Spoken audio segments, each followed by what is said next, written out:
ako nilibak.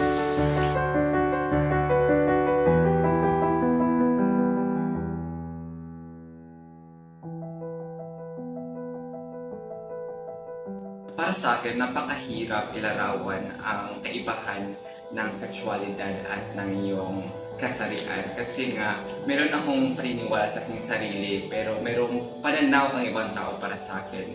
Pero ang question ay, kung ano ang pananaw ko sa kasarian at sexualidad, kung paano ko ilarawan, kung paano ko ipakita. I'm so proud.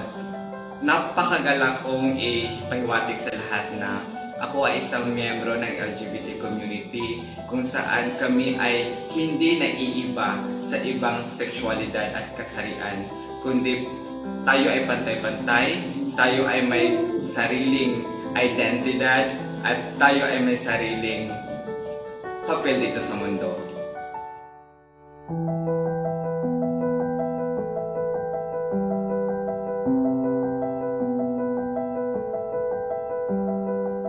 Pinakamahirap talagang naranasan ko bilang miyembro ng LGBT community ay ang diskriminasyon mula sa pamilya.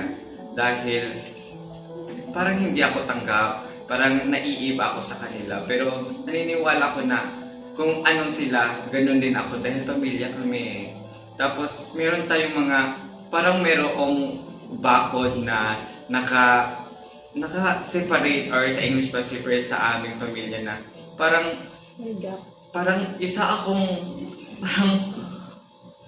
hindi ko maintindihan kung bakit parang hindi nila ako matanggap, parang hindi nila ako, parang naiiba talaga ako sa kanila. Meron akong diskriminasyon na parang pananaw nila sa aking sexualidad or kasarian ay isang sakit na parang merong gamot or merong lunas. Yan talaga ang pinakamasakit na naranasan ko bilang isang miyembro ng LGBT community, ang madiskrimina mula sa pamilya.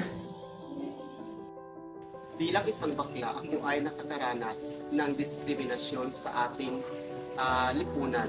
Kapag sa tuwing ako ay sa tuwing ipinalabas ko kung sino ako, ay pinagtatawanan ako ng mga tao, lalong-lalo na yung mga taong hindi nakakaintindi sa aking kasarian o sa aking pagkatao, kaya sila ay nagdiskrimina sa akin.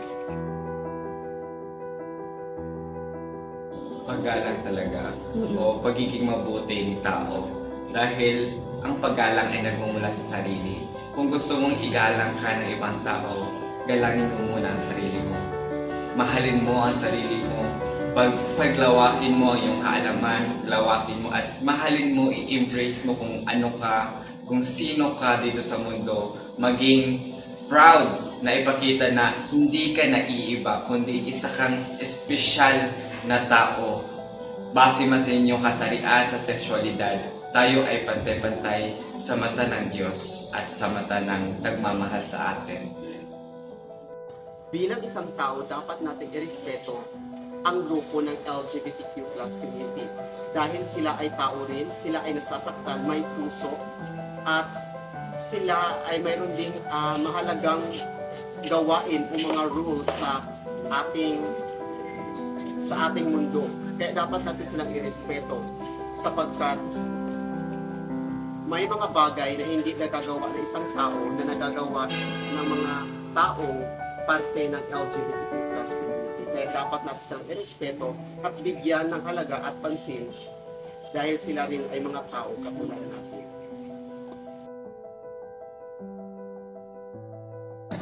Ang pag-ibig ay hindi rebelyon. Ang pagpapahayag ng sarili ay hindi kasalanan, kundi ito ay anyo ng tapang. Tapang na kayang ipakita sa mundo na hindi sukatan ng moralidad ang kasarian at sexualidad. Sa katahimikan, maririnig ang sigaw ng puso. Marami ang takot, hindi dahil sa iyak, kundi sa hindi pagtanggap. Itinuro sa atin ang pamantayang hindi natin pinili. Mas mainam sanang turuan tayong magmahal kaysa matakot sa sarili. Ang tunay na edukasyon ay hindi lamang nakukuha sa aklat. Ito ay nahuhubog sa tahanan, sa pang-araw-araw na pagkikitungo, sa pagbubukas ng isipan sa mga kwentong hindi natin karanasan, ngunit kailangan nating pakinggan. Hindi natin kailangang maging sila para maunawaan natin na karapat-dapat silang igalang. Sa bawat pagsikat ng araw, may mga tinig na nais marinig. Hindi sigaw ng pag-ibig, kundi pananawagan ng pagkilala. Pag-unawa, respeto,